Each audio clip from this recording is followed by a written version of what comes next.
A little gem. I mean, this needs to be accessible to everybody. Absolutely. It should be. We're fighting really hard to get music therapy reimbursed in insurance throughout the country, both for mental health and for medical, treatments as well as early childhood development. This should be something. There's enough science that backs it up. The NIH has helped us in the past, focusing and supporting research efforts to show the efficacy of the integration of neuroscience and clinical music therapy to advance care in all these areas. But we need to get the word out. All right, ladies and gents, gather round. We got value going once, truth going twice, sold for a song. That's right, folks. Rights signed away, data given away, pennies on the play. Publishing, gone. Credit, missing. Ownership, kiss it goodbye. 50 pages of catch-22s, no dice. You can't eat a like, a follow, or a view. Sold for a song. But wait now, hold your bids, hold your breath. Here comes the truth louder than the bass line. Time to take it back, where the artists rise, the system shakes, and the silence finally breaks. Welcome to Sold for a Song, the transformative podcast that dissects the music industry's long-standing practice of undervaluing its most essential contributors. Yes, we're talking songwriters and artists. In each episode, we'll delve into the journey of recognizing and elevating the true worth and value of music creators, discover how the industry has exploited creators, and learn actionable strategies to revolutionize this trend and take control of your career. Hello, podcast land. I'm Taren Saczek, but you can call me Terry. After 30 plus years in the trenches of the music industry, trust me, I've seen it all. The highs, the heartbreaks, and the resilience it takes to succeed as a creator. Here's what I've learned. Awakening your self-worth, owning and leveraging your value, and streamlining the process to free up the time we need to do what we most love to do, which is create. That's what stands between you and the freedom we're all chasing. All right, before we dive in, if you believe in empowering artists and redefining what it means to thrive creatively, do me a favor, subscribe, leave a quick review, and share this episode with someone who truly needs it. That one click helps more than you know. And if you want to go deeper, join me at tarensaczek.com to be a part of the community and follow all of my endeavors for exclusive content and updates. Hello, podcast land. Welcome back to Sold for a Song and another amazing episode. This week we have Dr. Concetta Tomeino. She goes by Connie, and she is an executive director and co-founder of the Institute for Music and Neurological Function. She is a music therapist, and not just a music therapist, but an actual pioneer in music therapy. Dr. Tomeino is both the executive director and co-founder of the Institute for Music and Neurological Function, and formerly vice president for music therapy at Centerlight Health System, internationally known for her research in the clinical application of music and neurological rehabilitation. Dr. Tomeino has lectured on music therapy throughout the United States and in Argentina, Australia, South Africa, Italy, England, and Canada. A past president of the American Association for Music Therapy, Dr. Tomeino was honored at the United Nations with the Music Therapists for Peace Award of Accomplishment, committed to fostering the broadcast access to music therapies for people in need the world over. Dr. Tomeino's work with the Institute for Music and Neurological Function has advanced the state of the art and science of music therapy for individuals suffering the effects of brain trauma, including stroke, or who are afflicted with such degenerative neurological diseases as Parkinson's, Alzheimer's, and other forms of dementia. Dr. Tomeino's work has been featured on national programs, including 48 Hours and 60 Minutes, on international programs, including the BBC, and in books on healing and health, including A Matter of Dignity by Andrew Poddick, The Mozart Effect by Don Campbell, Age Protectors, Sounds of Healing by Mitchell Gaynor, and Anthropologists on Mars by Oliver Sacks. MD Dr. Sacks' book Musicophilia is dedicated to her. Prior to earning a Master's and Doctor of Arts in Music Therapy from New York University, Dr. Tomeino graduated with a BA in Music Performance with a minor in Psychology and Science from the State University of New York at Stony Brook. She joined the Bronx, New York-based Centerlight Health System in 1980 and soon became one of the foremost proponents of the emerging field of music therapy. 15 years later, Dr. Tomeino helped found the IMNF. Today, in addition to her work with the IMNF, Dr. Tomeino is is on the faculty of the Albert Einstein College of Medicine, Lehman College CUNY, and the ATTP2 team of the National Parkinson's Foundation, a founding board member and vice president of the International Association for Music and Medicine. Dr. Tomeino was a super panelist for the Grammy in the Schools program and has served on the certification board of music therapists, the Journal of Music Therapy, and on the advisory boards for the Center for Alternative Research and the Kessler Institute and the International Journal of Arts Medicine. Dr. Tomeino is the recipient of numerous honors and accolades, including a Touchstone Award for Women in Music for her visionary spirit, the 2004 Music as Power Award from the IMNF, and the Zella Bronfman Butler Award for the UGA Federation of New York in partnership with the GE and ZB Butler for outstanding work on behalf of individuals with physical, developmental, and learning disabilities. Most recently, Dr. Connie Tomaino was honored as one of the 3 wise women by the National Organization of Italian American Women and Lifetime Achievement Award for the American Association for Music Therapy. So how's that for a bio? I'm not used to interviewing underachievers on my podcast, but I'm willing to make an exception for Dr. Connie Tomaino. And that's why she is the perfect guest for Sold for a Song. First of all, I just want to welcome you and thank you for joining me on Sold for a Song, the podcast. I know it's a busy time of the year for everyone, but especially somebody like yourself during the holidays. I can't imagine how busy you've been. And I just wanted to thank you for taking the time to sit with us. And it's probably a slightly different music-related podcast than you're used to, where what I try to do here is try to bring the sort of true value of music, and because the battle that we have as creators and songwriters and musicians, and as you know, is a long fought war. It actually goes back hundreds of years. If you've heard the term, that person got that truck he bought it for a song. Right. It's actually kind of pre-Shakespeare. So there's been a long history of undervaluing the actual people that create the music. Sure. And my goal is to just sort of pull back the curtain on that, and then you bring excellent expertise to the area of where music really does bring value. And it's just an honor for me to have you here. So thank you for joining us. Sure. So, yeah, can you give us the backstory? I mean, I'd love to hear your backstory, and as well as the backstory of just music therapy as a practice, when that came about, and what your introduction was to it, and so forth. Well, I'll talk about the field of music therapy first, because obviously music and health and healing has been part of society since the beginning of sound production.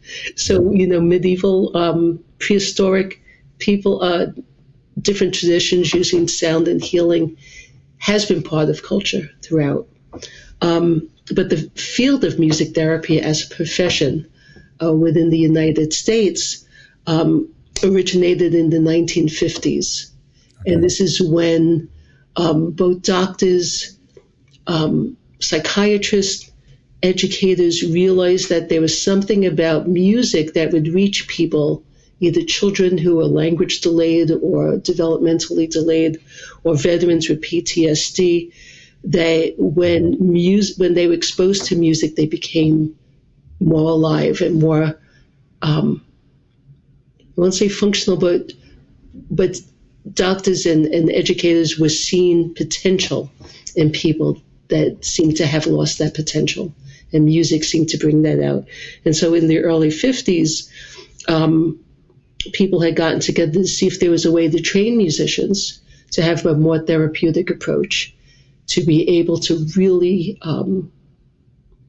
create experiences that would be therapeutic and goal-oriented. And so the field was established to not only create the academic programs that would train musicians, but then to set up standards and different guidelines. And so officially it became created then, and then eventually there was other additional training that music therapists had, and now in the United States, music therapists are board certified.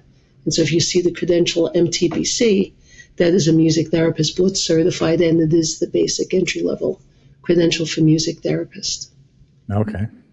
Now, for myself, I've been in the field close to 50 years at this point, and started out actually as a pre-med student in college. I was a science geek as a kid. Also played, I took accordion lessons as a kid too, some music, and played trumpet in high school.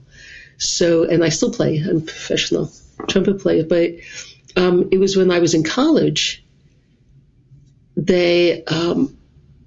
I wanted to take trumpet lessons from the professor, even though I was a science major, but I had to become a music major to do that. And so I double majored in music and sciences. And as I'm taking the music courses, I realized I had never really been exposed to classical music or this whole, genre of contemporary classical music, and fell in love with it, and was totally, and even some of the old masters like Bach and Mozart that I really wasn't aware of. And I was absolutely emotionally blown away by this music. And now I had a dilemma, because I was falling in love with music in a way I didn't think possible. I knew I wanted to do something in the field of healthcare service. And it was in my junior year that I found that there was a field called music therapy. And by some good luck, and at this point I'm a trumpet performance major as well as science, and by some good fortune, the band director at Stony Brook University, where I was going to college, was also the band director at NYU, New York University. And NYU had just started a master's degree program in music therapy. And I literally just transitioned from one to the other within the week of graduation. And my training and a lot of music therapy training, at least back then, was either related to special ed or to music psychotherapy. But when I started working with people with end stages of dementia in my clinical training, and saw these responses in people who were written off as being unreachable and non-responsive, people who were agitated or people who were catatonic, people who technically we were told had no cognitive function left. Okay. When I played and sang a song that I think they should have known, some of them started singing the words to the song, and others woke up and were actively responding to it. And so my science geek brain said, well, if they have no cognitive function, how is their brain processing vibrations in space and recognizing it as a song that they knew? So there has to be something going on to allow that to happen. And then again, by some good fortune, a full-time music therapy job became available in my neighborhood at the place with Dr. Oliver Sacks, who was known for his original book, Awakenings, that became a Grammy-nominated film with Robin Williams and Bob De Niro. He had just experienced, 10 years prior, his patients who were unable to move because of this catastrophic neurologic disease, who could jump out of their wheelchairs and start dancing when rhythm was played. So he was very interested in rhythm and music being able to animate the muscular motor system. And these people, I was interested in music and brain function and memory, and how do the aspects of music trigger response in people who seem to be unresponsive. So he and I became best friends. I worked, I was full-time as a music therapist, and so people I was working with very intensely started to recover function. He realized there was something there, and together we garnered the interest of our board of directors to realize that we really were onto something new. And our goal, with the help of the board of directors, to establish the Institute for Music and Neurologic Function, which is now celebrating its 30th anniversary, was to bring together the emerging field of neuroscience, which was new in the 1980s, neuroscience and clinical music therapists, so we could learn from each other, so we could pose questions to the scientists to help us understand music in the brain, that the scientists can help us understand the nuance of auditory perception and deficits created by brain injury or developmental delays, and how we could transfer that knowledge into real-time music experiences that could enhance the quality of life and recovery of function, or the development of function in individuals who could benefit from this. My goodness. And I mean, to be talking to an actual pioneer, it's not like this an interest you found. I mean, you played a massive role in the evolution of this and still do, obviously. And you talk about being the science geek. So, I mean, what exactly is happening to the brain from music? Yeah, it's so exciting. I think, and your audience as being creatives know the overwhelming effect that music has to both themselves and to the people they produce, create music for. But for us to appreciate a song means that almost every part of our brain is actively engaged in some level. There's not like a music center of the brain. Right. The only thing that may be specific, there's certain areas that are responsible for time and rhythmic processing, sort of the nuance of pulse and time ordered information. But that's also spread out throughout the brain. The perception of pitch, the actual frequency that we hear in a note, so the 440, the A440, that actual pitch is located in a special area of the brain in the temporal lobe. Mm-hmm. And so if I've had patients who've had strokes in that area and actually lose the perception of melody. They can't hear tone at all. But that's a rare type thing. People do lose some of the frequencies of the hearing, and as they get older, things may sound out of tune, or they may not have the fullness of sound. But just the acoustic processing of music requires multiple networks of the brain to work together for us to understand that. And then as soon as we start having experiences, so from even before the time we're born, rhythm processing is already happening in utero. So before the fetus is even born, pattern recognition and sound recognition is developed.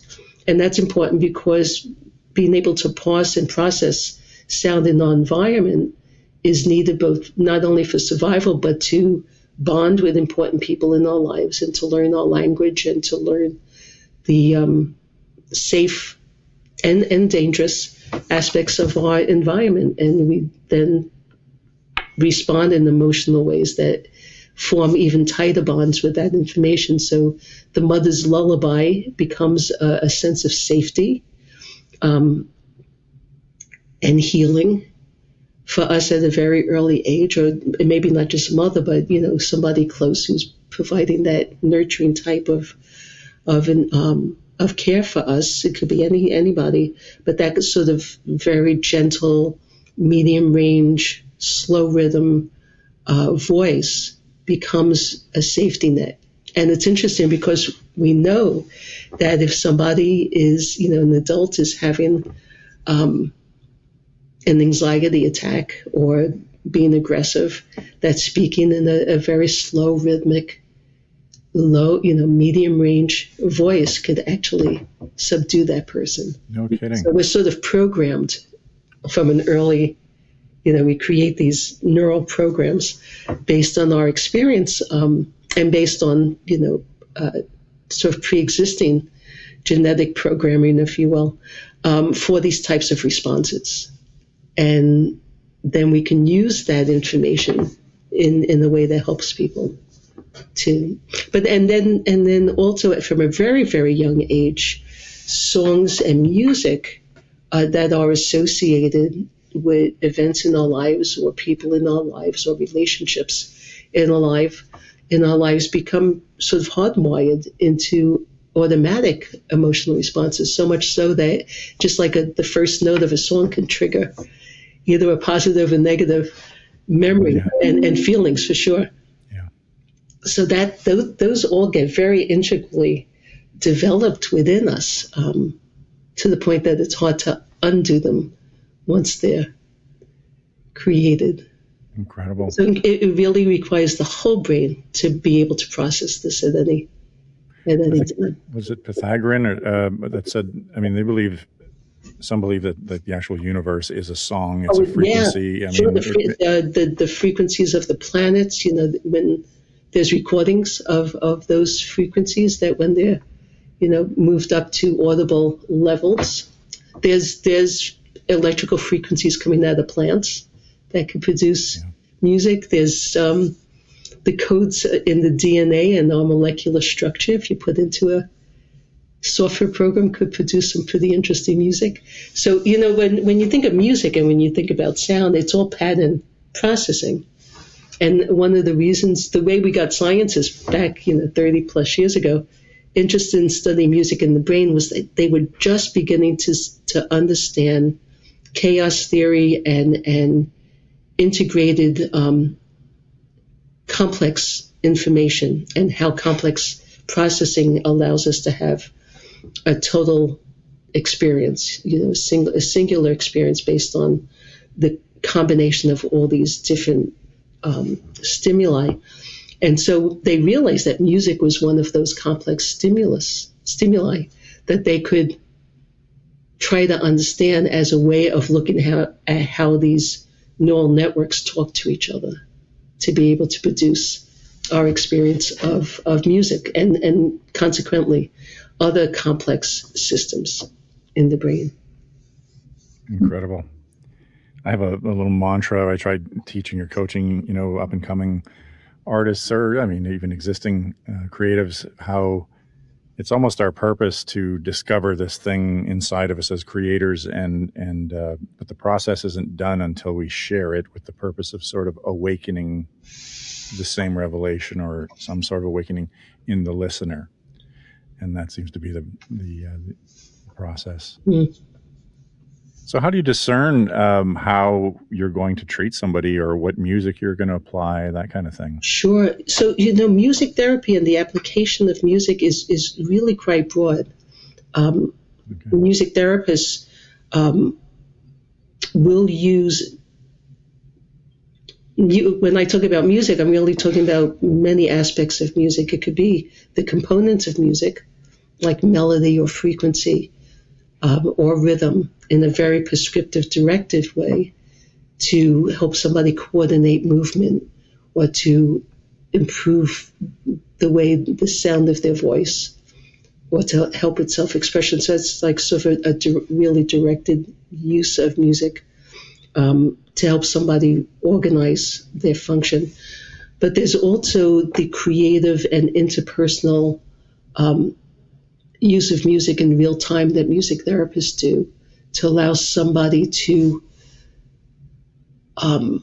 reach deep inside them, to unveil areas of their life that may be blocking them. So it could be, if somebody has depression, or somebody has anxiety or fear, or if a child is pre-language, that's an exploratory process where music is improvised or exchanged in real time to draw the person fuller into the experience, and the music therapist is trained to sort of decipher what that music means and how it can further be explored to allow that individual to find out information about themselves or things that may be blocking them. So you can think about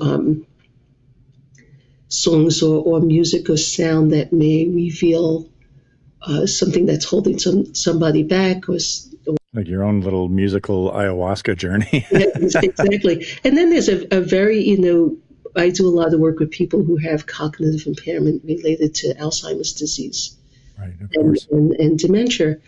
With those individuals, songs of personal importance, songs that have stayed with them throughout their lives, are still very much part of them, reaching them in a way that maybe words or even visual images can't attain anymore. So many times we'll use those autobiographical songs as a way of making a connection, helping them regain a connection to who they are and their lived history, so they can stay connected and feel that there's still something that they can hold on to and relate to. That's incredible. You mentioned something in another podcast that you were on. Tell us how the brain actually doesn't slow down as we age. In fact, seems the opposite. Yeah, it changes. It's interesting that when you're learning a new task, it requires a lot of brain function to sort of integrate what those skills are that you need. As you become an expert, so if you're a professional musician, obviously your brain isn't figuring out where your fingers go or what key the music is in. That's already now overlearned and simplified, so you can be more creative in your expression, and it frees you up to do that. In some sense, one part of the brain not slows down, but it doesn't have to work as hard because we've already achieved a level of mastery. But another part of the brain is working very actively to enhance the creativity of the moment. So it's always this play. I think what I meant when I had said that is that it used to be when I was taking biology, we were taught that the brain starts losing cells by the time you're like 20-something years old. Anything you do is going to destroy brain cells. So whether you drink or take drugs or whatever, you're constantly going to lose brain cells. And as you age, you just normally lose those cells. But what we do know now is, you can damage your brain for sure. But as you learn something new, and you could be 110, if you learn something new, your brain has now enhanced a new set of networks, a new, new pathways and interconnections to allow that skill to be preserved. So every time we learn something that we carry over, so any preserved skill or a memory of some type, that's a new network of information that's been formed that stays with us. And so as we age, we may slow down in the time it takes to process something or recall something, but we also may speed up in other ways because information that's overlearned becomes very easy and at our fingertips, to come to mind. So that's amazing. Well, I mean, you touched on a few treatments, but maybe tell us a little bit about specifically treating trauma. Sure. Well,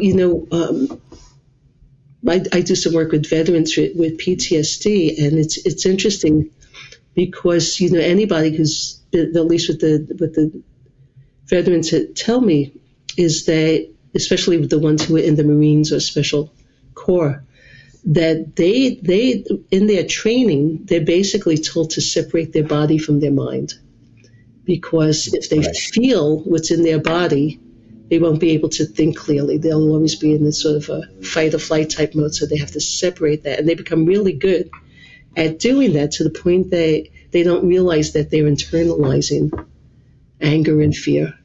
And that when they do leave the active service, they're carrying around these blocked feelings that then manifest in things like, aggressive behavior or withdrawal or quick responses to a sound that may trigger something.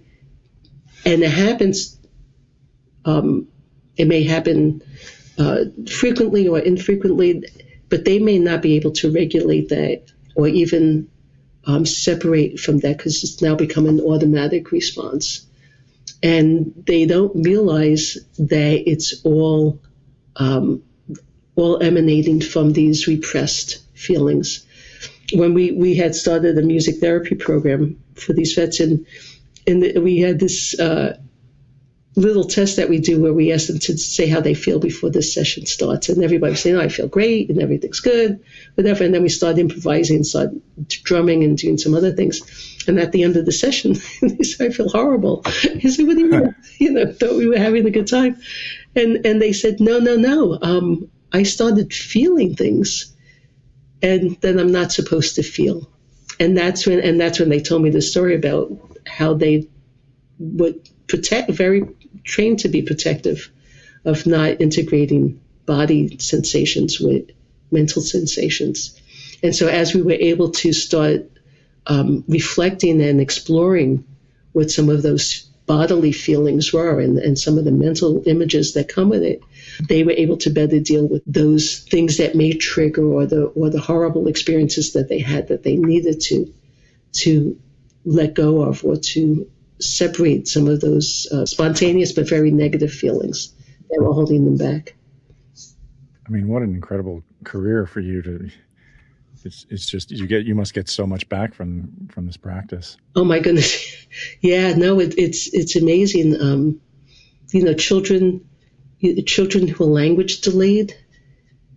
We know now that it's because they have many of them don't have developed a rhythm perception. So remember I had said how we're sort of born with this automatic ability to process rhythm. But children who are language delayed just can't process patterns of sound. And because of that, they can't process patterns of speech. And so they may, if somebody's speaking to them, it may just sound like noise with no sense. It's almost like being in a foreign country because you can't process the words. But once they start to, and so one of the techniques is to have them be able to copy different rhythm patterns and different complex, first simple and then complex ones. And as they start developing this pattern perception, then the parsing of words starts to become more noticeable. So something like that, or the person, the person with Parkinson's disease who can't walk on their own anymore, or freeze and shuffle, how rhythm can absolutely organize the brain in real time, in the moment, to allow them to have freedom of movement. As long as the rhythm is turning on and organizing those motor networks in their brain. A little gem. I mean, this needs to be accessible to everybody. Absolutely. It should be. We're fighting really hard to get music therapy reimbursed in insurance throughout the country, both for mental health and for medical, treatments, as well as early childhood development. This should be something. There's enough science that backs it up. The NIH has helped us in the past, focusing and supporting research efforts to show the efficacy of the integration of neuroscience and clinical music therapy to advance care in all these areas. But we need to get the word out. I appreciate podcasts like yours and that educate people who wouldn't normally think about this, to realize the importance of music as a basic necessity in our health and wellness. I mean, what comes to mind is, here in Nashville, be somebody like, Senator Blackburn, who's been, a great advocate for the music industry. And of course, with the Sick Kids Hospital in Memphis. Sure. There's no shortage of need for music here, even just in the state of Tennessee alone. So, that's something I'm definitely going to keep in the back of my brain going forward. And when I get the opportunity to speak to people like this, to bring this up, again, it just all goes back to the value, actually the true value of music.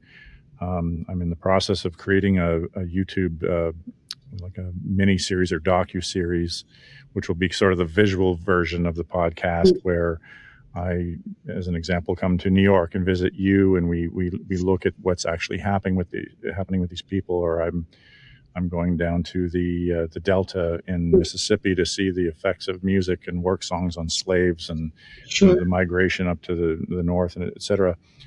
So, I mean, it's such a deep, rich topic. It's literally as deep as it is wide. Sure. It was something I see a lot in the music industry from my perspective, and I am definitely affected by this as well, is the topic of neurodiversity, ADHD, dyslexia, which I haven't been diagnosed, but you can take it to the bank that I am as ADHD and dyslexic as one could be. I think I probably fit into that category too. There you go. And Well, yet, there's no reason why I would have been diagnosed as that as a kid, because I was, a very successful student and stuff, but my mind is on fire all the time. yes.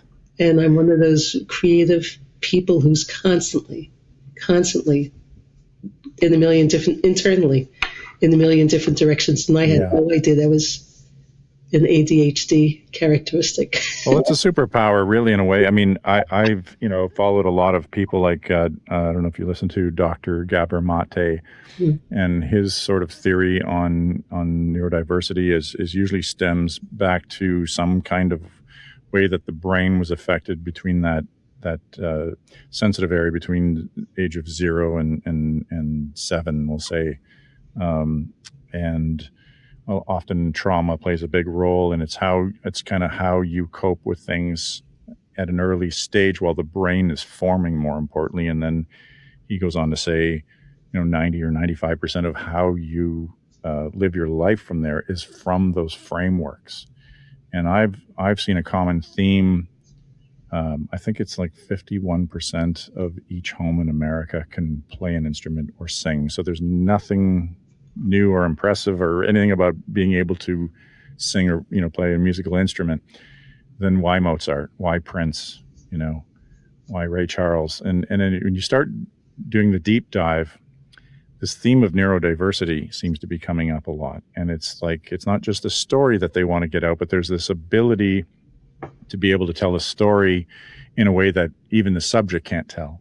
Yeah. And there's these little tiny superpowers. And I think that's what my discovery is what the difference is between what makes, an incredible pianist that's an accountant or whatever. And then you've got this incredible artist, somebody like Prince or Mozart would be a great example to say, that's just not normal. It's the way that brain is operating.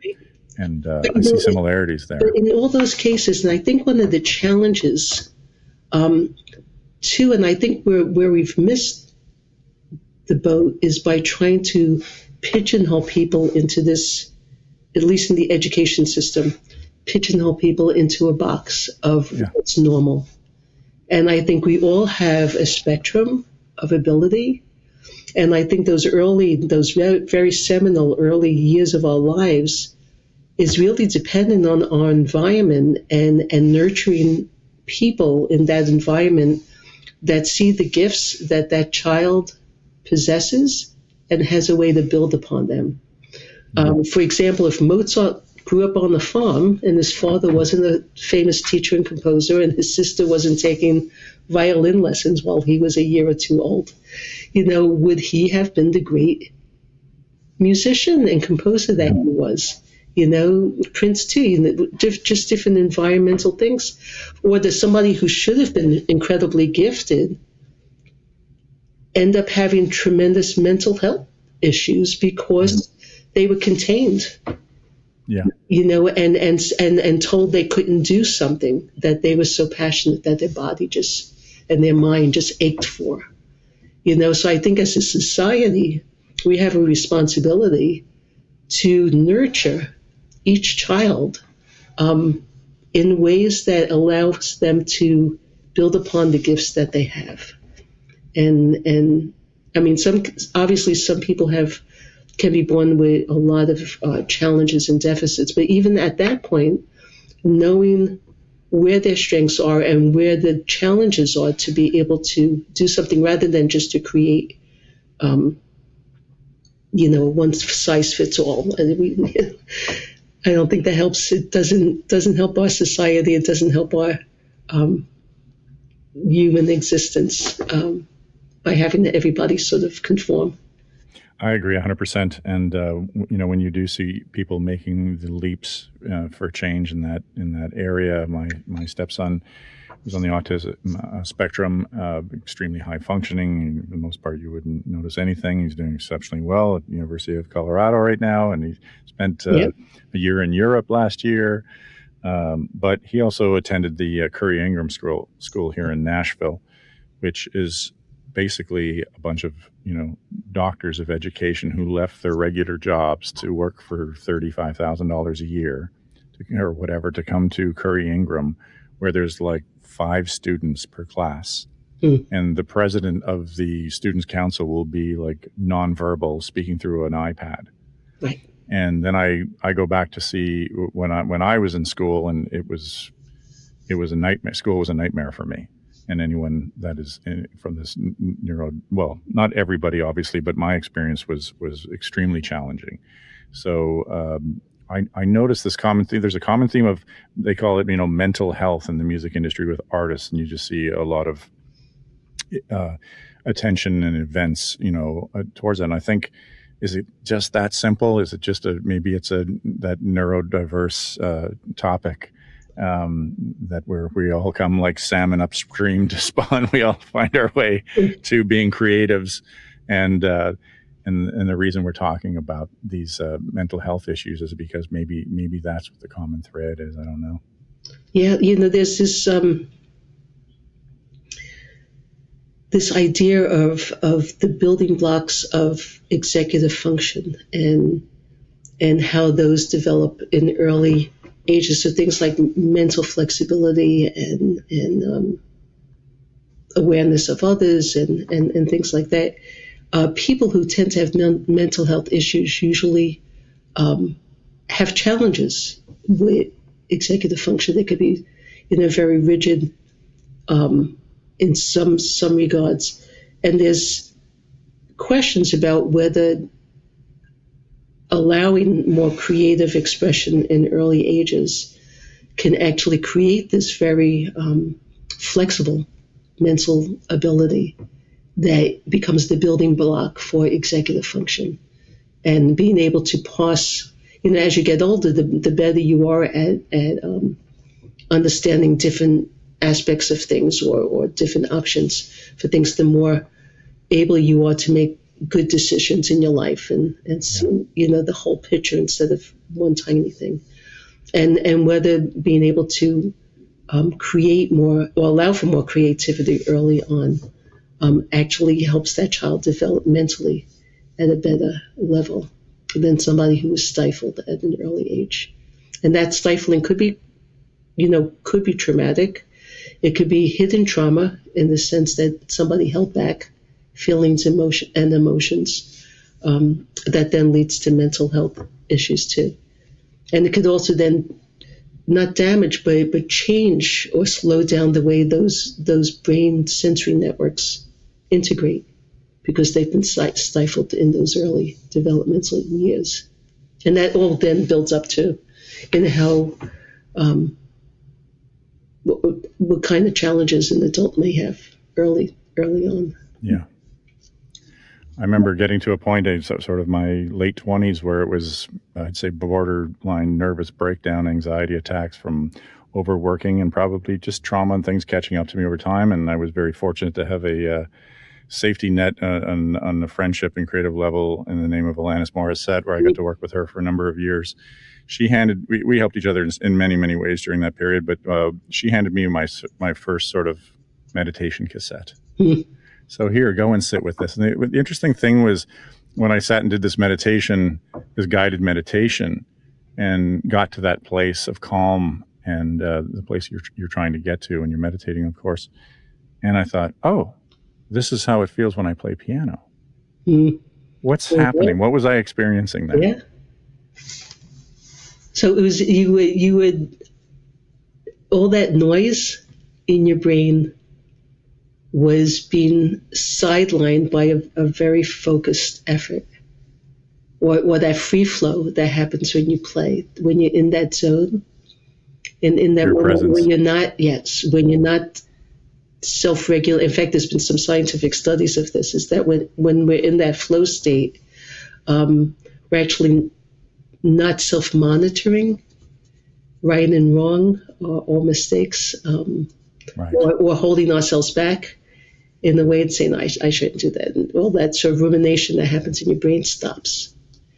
And so people who, that's what people with ADHD or other things, when they're in that zone, whether it's painting or performing or creating, all that extraneous noise and anxiety just gets turned off instantaneously.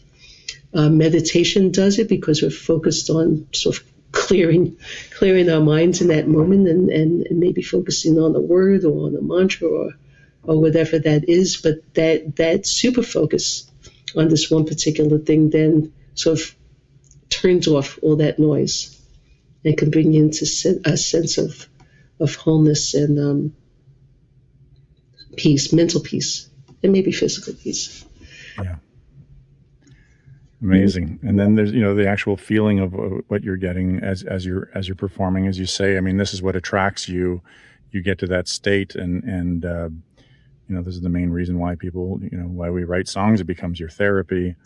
And then, as I mentioned at the top of the podcast, it also, I think there's a purpose, and our purpose, part of our own kind of unique blueprint, is to awaken something in someone else. Your skill is to make music. And I truly believe we have our own purpose here to awaken something else in others so that they have the same revelation and pass it on, pay it forward kind of deal. I had somebody reached out to an artist and I about an album we did years ago. It was he was sort of a young Frank Sinatra, artist named Matt Dusk, a good friend of mine from Toronto, Canada, where I'm from. And this lady reached out to us saying how her husband was a retired police officer, and he hadn't spoken since his partner was killed on the job. So he retired immediately. So his kids had never heard him speak since they were like 6 years old or something. I'm trying to remember the story. Now, she used to play Sinatra for him all the time, and that was the only thing that would sort of soothe him. He wouldn't speak, but he would just sit, I guess, in the living room and was kind of soothed and relaxed by the experience. But when Sinatra died, he went into another sort of funk. Oof. And then it wasn't until, I guess, this record came out in 2006-ish. And, we get this random email from her saying, he's been in this funk since Sinatra passed away. And I just want to let you know that I found this CD and this young Sinatra type, and I started playing it for him. So some of these songs on this album were some of the dearest to me in my career. And I mean, these are just like cut your heart wide open. These are, very real, raw songs and experiences for me, at least. And she said that he started speaking for the first time because of this album. Wow. And started talking to now his grandchildren. So his children are now got their own families. So they haven't heard him speak in all these years. And now the grandchildren are hearing him speak for the first time. Yeah. So that's when I was reminded why, you think you're just writing a song. Yeah. And I try to, teach young artists and say, you're not just writing a song. I mean, you're literally playing a role, like we said at the top of the podcast, that connects right back to the heavens and the universe and frequencies, and, and then, again, what we're trying to do here with the podcast is something I just wanted to kind of read off. But when you look at the historical reality for music creators being over-leveraged, undercompensated, and often paying for it with their own health and their well-being, it's easy to argue that often they have a limited value compared to what they're putting out to everybody else, which is kind of ironic that the people that are making the music that are living in that ecosystem of being over leveraged and undervalued. I just find it ironic, and that's what I'm trying to help with. So with this series, the YouTube series that I'll be doing, I'll be traveling, and that's one of the things I'll be trying to point out, to say, well, obviously there's not much value in music if we sit down and talk to the creators and we talk to them about their health and their mindset and their bank account and how many years they've been doing this. I'm talking all kinds of people that have platinum awards in their wall, whatever, and almost sarcastically saying, or the juxtaposition to say, well, there can't be much value in music. And then, like, that's why I wanted you as a guest. That's why I want, to be able to tell the stories of Strange Fruit and Billie Holiday and how lynching was, was tackled. The big question is the value, our value in society in general. Creatives have already, you think about artists who don't make any, or maybe they make some money, but it's the person who sells the art that always ends up making the millions. It's not the Van Goghs in their lifetime I think that goes back to a lot of the history. The people see the value of it and they jump in. But the creative mind, like you say, maybe it is a little bit more of that neurodiverse, and they have more of a challenge managing their business, managing the math. They just want to do the creative part of it. You don't have that luxury in this life. If there was a way of funding, or because obviously the value of being creative supports the wealth of a nation, because that's the baseline of how everything gets done. So there needs to be a way of generally funding those essential people, whether they're the artist or the musician or the poet, whatever, because that is the substance by which all the inventions and things get built upon. Yeah, exactly. So well, I'm going to be tackling. I've got a sort of a coaching program coming in the near future, where I'll be sort of tackling things from a standpoint of more self-worth, not like how do you market your music and that kind of thing. It's more of a let's go back to basics and let's fix us at the core first, and purpose and worth and value, and let's start there. No, it's true. Even music therapists, I think, being able to say what that value is per service is essential, because we're on par with other, healthcare professions and psychologists, and yet somehow, because it's music, the people who seek the services don't think it's worth as much or whatever. So that's been the challenge too. So I think you're right in helping people to understand the value that they bring to their craft. Yeah. Self-worth. It comes down to self-worth. People make the analogies with car mechanics and plumbers and stuff. That if you get an $800 bill from your plumber, you don't think twice about it. And yet, if we do an hour of service and ask for $200 or $500 or whatever, people are outraged that it should cost that much. And how many musicians play in pubs and other places for the door when they should be part of the... Exactly. Yeah. Well, I'm working hard on that to change that dialogue. And, I remember seeing, was a violinist outside of Publix, the grocery store here in Nashville, and I just thought, my gosh, instead of busking, it's almost like begging for money. It's like, just go talk to the manager of the store and say, look, I just want to play for an hour at lunchtime. Pay me an hourly wage like I worked here, and I'll come here 3 days a week, that kind of thing. But I could see the mood on people's faces change as they walked into the store because of what she was presenting there. And on that topic, then, how can artists get involved in what you do and music therapy in their area? Sure. So music therapy, like I mentioned, is a profession. And so to be a music therapist, obviously you have to have a degree in music therapy and get board certified. But there is a role that musicians and other artists can play in understanding the therapeutic aspects of music. For example, we just created a certificate program for non-music therapists to learn how to use music in senior healthcare. So musicians who play in nursing homes or play in their senior centers in their neighborhoods, if they want to learn more about how to use it more purposefully or understand some of the nuances of that, then they could get certified by us, and it's not expensive at all. No, that's something I would do for certified. Sure. So things like that, and there's organizations, Musicians on Call, other organizations, they offer opportunities for musicians to get involved in healthcare. Songwriting for Soldiers is an organization that partners songwriters, and probably in Nashville, because I think they're there. Pairing songwriters with a psychotherapist or music therapist, and veterans who need to, find a way of voicing their hidden fears or traumas that they want to get rid of or deal with in a more productive way. So there are partnerships for sure.